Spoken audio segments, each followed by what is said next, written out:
In my last M4 MacBook Air video, I did a thermal pad mod. I did that to enhance the thermals of my M4 Air. So by doing the mod, the M4 Air did not experience any thermal throttling when I did the benchmark using Cinebench and with the MX Power gadget opened in the background to measure the clock speed and power wattage. And after running Cinebench, I got a significant increase in points, which honestly, I don't know what those points mean, but it is higher than before. I will show you the before and after points running multi-core CPU and GPU benchmarks.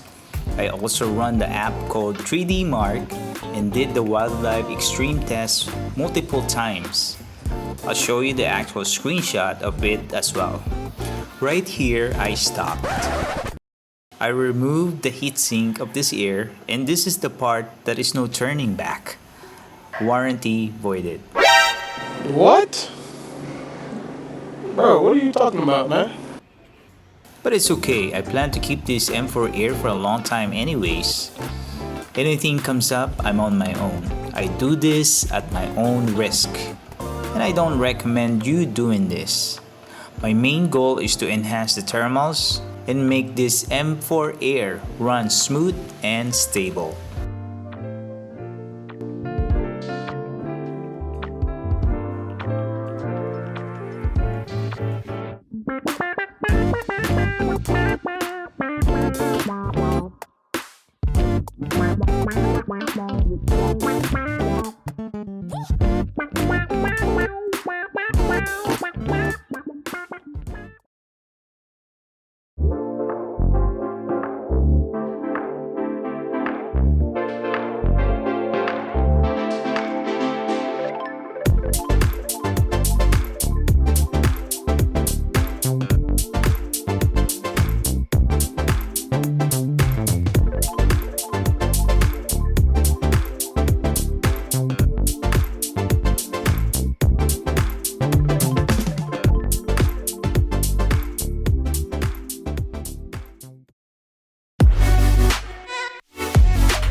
So, I think from what I did here, there's only a small difference, tiny increase in points.